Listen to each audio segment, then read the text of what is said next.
অমিত, কাল তো আনুষ্ঠানিক যাত্রা শুরু করছে বাংলাদেশ। শ্রীলঙ্কার বিপক্ষে এই রাইভালরিটা তো অন্যরকম হয়ে গেছে, মানে ব্যাটে বলের লড়াই, মাঠের লড়াই পেরিয়ে মনস্তাত্ত্বিক লড়াইও চলে।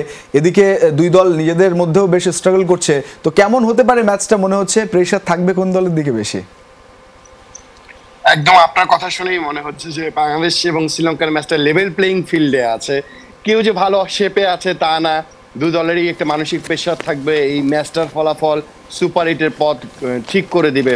সবকিছু মিলে সমান সমান এখন, এবং দুই দলের পারফরমেন্সে আপনি যদি বলেন একটু খারাপ, এর মধ্যে যে বেশি খারাপ করবে সে হেরে যাবে, ব্যাপারটা আসলে তাই।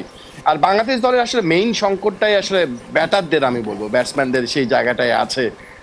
তারা সেই জায়গা থেকে কিভাবে বের হতে পারেন সেটা দেখার। এবং একই সঙ্গে পাকিস্তানের ম্যাচ দেখে কালকে মনে হয়েছে পাকিস্তানে চিন্তা করে দেখেন, নাসিম শাহ বল করেছেন, শাহিন শাহ আফ্রিদি বল করেছেন, মোহাম্মদ আমির করেছেন, হারিস রৌফ, এই চারজন লাস্ট 4 ওভার বোলিং করেছেন। তারপরেও কিন্তু পাকিস্তান ম্যাচটা আটকাতে পারেনি।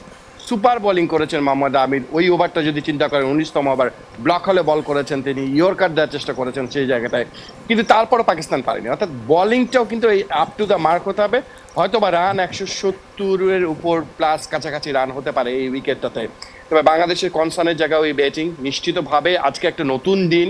আমি বিশ্বাস করি, আবারও বলছিলাম এর আগে যেমন, বাংলাদেশের সেই এবিলিটিটা আছে, আজকে শুধু মেলে ধরার একটা দিন আসুক।